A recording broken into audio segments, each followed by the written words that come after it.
Hi everyone, it's a pleasure to be here at this event and address a lot of colleagues from the industry. I don't claim to be too much of an expert or any more of an expert than either of you sitting here. I think we're all professional and I welcome the opportunity to hear from you, hear your thoughts and probably have a dialogue. I can't resist also commenting on the timing of this conference, given the fact that it is the monsoons and all the hazards associated with that. So I think what better timing than to discuss operational risk management. As we proceed, I'm just going to set a little bit of the context, so bear with me as I take you through the definitions which probably each of us read when we enter the profession. Probably the first thing you read when you join the risk management industry. So the Basel Committee has got a very clear definition on risk management. The risk of loss resulting from inadequate or failed internal processes, people and systems, or from external events. Another of these statements that personally I found makes a lot of sense is the interlinkage of risk management to the impact on objectives, which is the second one. Something that might happen and its effect on objectives, which kind of sets the context pretty clearly, right? I mean, something hazardous which might have an impact on any objective that you have set in advance. The third, which is kind of almost colloquial, is I know when I see it. It could be anything under the sun. As a colleague of mine likes to say, it's everything that does not fit into any other risk category. But I think as we've all seen over the years, operational risk has expanded from just the operations risk and it's moved across categories, So it's more beyond the traditional definition and it encompasses risks. It includes business risk, investment risk, everything, As you can see out here, it cannot be viewed in isolation. It is definitely an interplay of risks that happen within the organization. So you might have some event which ultimately gets classified and reported as credit risk, but when you analyze, you ultimately find that it is operational risk. I mean, you could not have, as Amit was telling earlier, the importance of legal documentation, etc. So you might have a credit loss just because your documentation was not correct, which ultimately is an operational risk. Or to just take the example a little forward, you could have concentration risk in your portfolio, which inadvertently happened because your system didn't work, your system acted up on that day, which again is an operational risk. So the point that I'm trying to make out here is that it's not really that risk functions in tight silos. It's basically across categories, and I think as risk managers we have to be very much aware of the fact that risk could come probably from pretty much anywhere. And not get tied down into the silos that this is operational risk and this is credit risk, etc. Ultimately, our objective is to make sure that risks are managed well. As far as the other categories of risk go, the objective is to optimize them. So you do know that you're going to be taking a bit of risk in order to give the kind of return that your investor is expecting. But as far as the traditional operations risk goes, I think the goal is quite clear, and that is to minimize. You don't want to have any process or system kind of risk that is going to impact your operations. Operational disasters, operational losses, call it what you may. Do you think it's a recent phenomenon? I was just doing some kind of analysis on it, and I think operational risk is something that has existed since the caveman time. Obviously the kind of risk the caveman faced or the Neanderthals faced is different from what we face today in the professional world. But just take a look at some of the events that I've kind of penned down. So the destruction of armies of Alexander Napoleon, I mean great armies, mighty armies, winning wars, battles, and ultimately why did they fail? Inadequate logistics management, inadequate execution strategy. Sinking of the Titanic, again, classic example, not enough contingency planning. Disintegration of Challenger, again another example. And then something as risk managers, which we all know, Barings, Enron, Arthur Andersen, Lehman. So operational risk, I think, is something that is intrinsic to every business or every operational area. So how do you manage all this? Given the fact, you accept that it is here to stay, what exactly do you do? So at SBI, we rely on 2 or 3 very basic things, but which kind of form the fundamental of the framework within our company. That is the identification of risks and the key risk indicators. How do we do that? We actually run the RCSA process, which is the risk control and self-assessment. So we have a proper framework whereby, on an annual basis, we undertake this exercise. Each of the business units or each of the managers within those units are requested to identify the risks that exist within their categories. The premise being that, as a manager, you are best placed to know the risks that affect your daily work. It's not that, one team of 4 or 5 people sitting at head office is going to identify all the risks in the organization.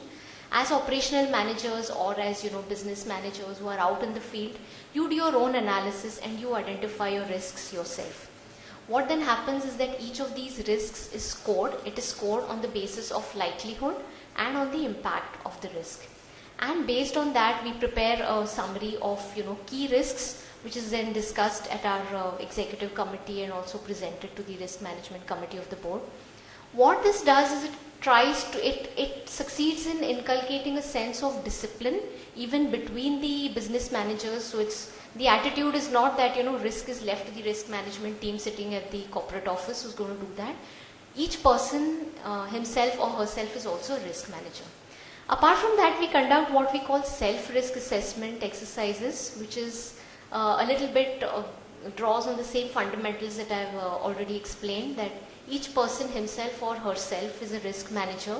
So you would want to identify the risk. So the objective is to identify the risk, make sure that there are enough controls in place, ideally have controls so that the risk does not escalate into an incident. Even if it does, you make sure that there's a second level of control that is there to catch that. The risk, as we all know, arises from incidents which could just seep through. There could be a system failure or something, and at the end of the day, you have a huge, a regulatory risk or a regulatory incident which you want to which you have to report to the regulator. As we all know, everything becomes very obvious after the fact. So it's very important to have this culture of proactiveness and identifying things before they really escalate and get out of control. Which brings us to, what ultimately all of us are here for is, as enterprise risk managers, we need to ensure that there is a proper framework that covers all the categories of risk. Ultimately, it is the board that is accountable, but at SBI we have, as I'm sure at all many other places also, we have a risk management committee of the board where you have independent directors who, guide you and kind of support you in all the efforts that have to be taken on the risk management front. We also ensure that we have the adequate governance mechanisms in place. So apart from the RMCB, we have an internal committee, an internal risk committee, whose focus is enterprise risk management. So it basically comprises all of the functional guys who come together maybe once a month and discuss everything. It could be related to investments, credit, anything. So it just ensures that you have that interplay within functions which I touched upon earlier, that you don't work in silos and there is enough sharing and sharing within the organization so that there's learning that takes you to the next level. Now, developing an effective risk culture, as I'm sure you all know, that's very easily said. It's easier said than done. And I think the main challenge for all of us is to keep reiterating on the fact that risk management is important and it moves beyond the traditional compliance areas. So it's not just related to regulations or anything like that. It encompasses a whole lot of areas over and above the compliance things. So the way we do it is you just kind of keep hammering it. So at any sales meet, you probably talk to your frontline managers and kind of tell them that these things are also important. The way you need to communicate to your customers, make sure that you're very careful about what you're saying. And obviously, as it is with any framework or with any process, it is a live thing. It keeps evolving. So continuous review and improvements, because as business evolves, you have to make sure that the changes are reflected in your framework as well. So thank you for bearing with me on the contextual part. Now we move to what are the priority areas for all of us as risk managers and maybe also from a board or senior management level. I thought I would highlight this, which is called conduct risk, because I saw a couple of articles on this in the media recently. So why this is interesting is this is actually moving beyond what we are doing today out here. So if you just read the last point which I have made, the wealth management business of JP Morgan in the UK was fined for failing to keep up-to-date information and placing clients at risk of receiving inappropriate investment advice. So it's not just the fact that you've missold something or you've misadvised your client or given them the wrong business advice. It's just the fact that your data or your client information has not been updated enough. So that shows how proactive the regulators are getting. And listening to Mr. Barua this morning, the fact that regulators are talking to each other and the cohesiveness between regulation, I think this is something that we all need to be aware as risk managers. And even leaving the regulatory bit aside, it's in, in our own interest as an organization to make sure that these kind of things are taken care of. So, as I say, the conductor's is basically the risk to the consumer due to wrong product ending up in the wrong hands. That's the definition of the FCA UK. Also, as we heard Mr. Barua this morning, I think the supervisory approach is changing. It's more risk-based and it's going to be more based on outcomes. So it's no longer enough to tell the regulator, hey, we have the right processes in place, So they're going to be more, focused on what is the outcome of all your processes. Not enough just to rest your hands and, say I've done my job at the end of the day because I have the right processes in place. So regulators are getting more proactive. I think the overall industry is getting more proactive. Customers are today more aware. So as risk managers, I think it's, our day-to-day job to be one step ahead of all of these people. Technology risk, I think Raghuveer just touched upon that in his presentation. Now, the wonderful thing about modern technology is the amount of communication and information sharing it facilitates, and the awful thing about modern technology is also the amount of communication and information sharing it facilitates. I'm sure my head of IT is not going to be very pleased with that statement, but I think as risk managers, it's something that is, a fact of life for us. So though it's an opportunity, there's also the other side of opportunity, which is the risk, and that's what we are going to be, kind of concerned with. So you have newer avenues of business, you have transactions which are done online through the mobile, but it's not just the fact that you have to take care of the technology risk at the front end. You need to make sure that your processes at the back end or your offline processes, including those with your registrar and transfer agents or including those with your operations team in-house, all of those need to be in sync, all of those need to be in line. So it's not just enough to say I have my technology in place, I've looked at my IT security and that's it. So everything, the syncing of those two things have to be very much there. Social media, I mean, we all know the impact it has today. I mean, I think my daughter spends more time on her Facebook account than she does conversing with me. So that's what your customer is like, or that's what your future target audience is going to be like. So it's very important to manage your online presence and then again be aware of the risks, be aware of the content that is going out there, make sure you have the right processes, again I said, at the back end to manage the kind of content that is going out. CRM, digital marketing, all of these, I think the mutual fund industry is in various stages of evolution as far as these are concerned. But risk management, as risk managers, we also have to be involved in this, not enough to leave it just to the marketing guys or the business guys. Data management, again, managing big data frameworks. I mean, the amount of data that is available today is just humongous, right? So you have to make sure that you have the right IT technology, the operations, the back end, everything in order to make this work, the data security, the data privacy. All of these are, I think, issues which are evolving and where we need to spend more time and energy on. So technology change has meant that consumer protection and privacy is a data management systems issue, not just a compliance issue. Again, as I keep saying, it is the interrelationship. So no longer just to, leave it to your compliance guys saying that, hey, this is for you to handle. It's also the IT which is equally involved and which has to be in sync with each other. What are the focus areas? As Mr. Barua mentioned, it's regulatory risk, though I think he was not very happy with that term. But the cost of regulatory compliance and the management attention to that has gone up multifold. I mean, Raghuveer has covered all of that in terms of the FATCA and so many other regulations which kind of keep coming out. In fact, every month we have this indicator, so we actually talk about new regulations or new emails from SEBI or AMFI in our monthly meetings. And the number of times that it is less than one slide, we're very happy. Okay, fine. It's it's been a lean month for the industry. So obviously all of us have to work together with compliance and make sure that things are in place. Legal risk, again, the increasing purview of regulations. As Amit mentioned, even on the credit side, you have to make sure that your documentation is perfect. You have aggressive business expansion plans going into new areas of business, AIF, or managing more accounts, mandates. Make sure that your documentation with the clients is properly signed, your interests are protected. Customer service, there was a very interesting HBR study, a Harvard Business Review study, which actually gave out the data and the analysis that it is easier to lose customers through a mistake than to gain them through aiming for customer delight.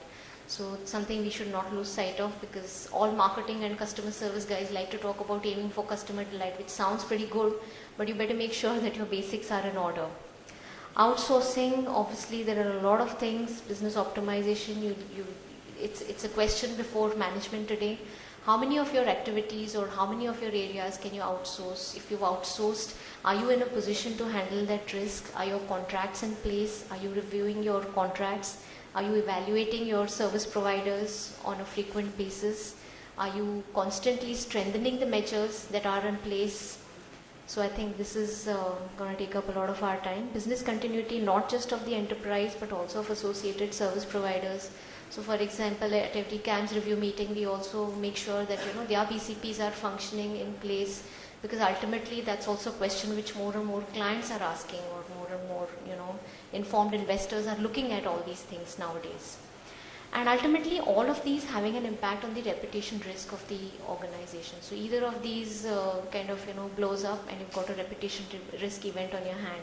You don't want adverse press coverage right in the media on all of these things. So operational risk management has to be ingrained into the management process.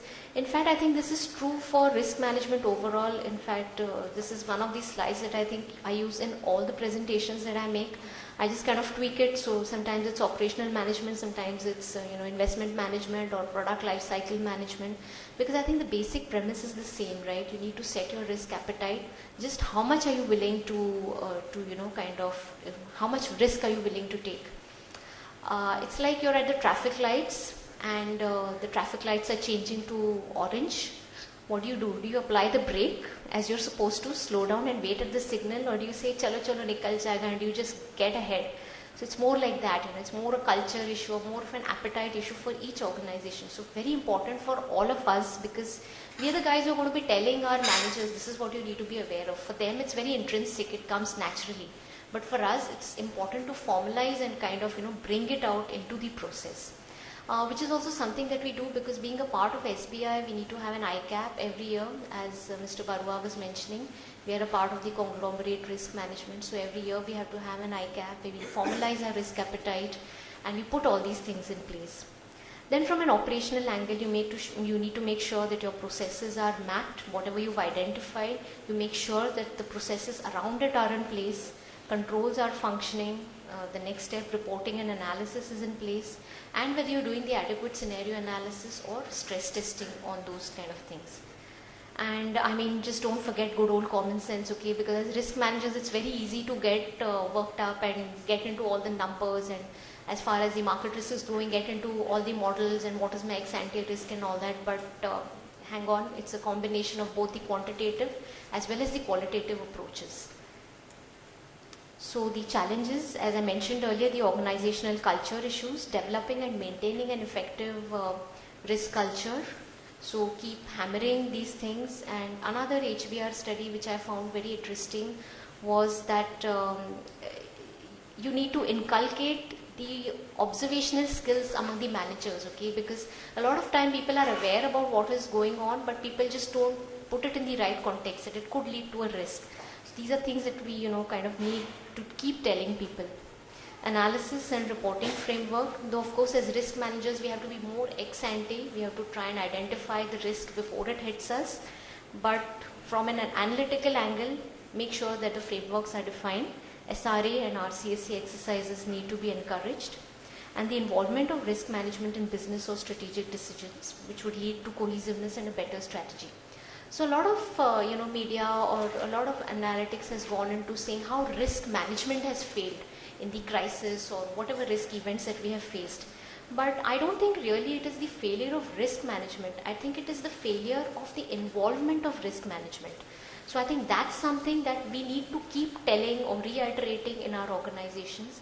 Make sure that you're a member of, every important committee. So investment committee, product committee, whatever, valuation committee, technology committee. You need to be there and your voice needs to be heard. Thank you.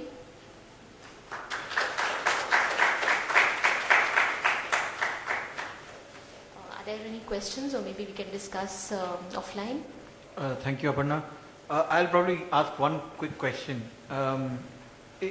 In SBI Mutual Fund, or perhaps as a general template also, do you think, you spoke about the risk management committee as a board committee, but for example in Reliance we have that as a management committee that is appointed by the board. So how does it work at your end, and what would you recommend? So what we have in place is both. So we have an enterprise risk management committee, which is an internal committee, which is kind of the CEO and like myself, CIO, everybody. But we also have a risk management committee at the board level, so which includes independent directors. So whatever is our analysis or findings, we present to them, policies, etc., frameworks, even major like breaches or anything are escalated to them. And does the Enterprise Risk Management Committee also look at investments, or does it only look at operational risk? No, we look at investments also. We look at, investments is probably, it's bread and butter, right? So it's probably 60% of the time spent on investments. But I'm also a member of the IC, so we look at the way we structure it is portfolio level risks we go into detail in the investment committee, but more at an apex level, at a fund house level, we highlight in the executive committee on risk. Thank you. Thank you.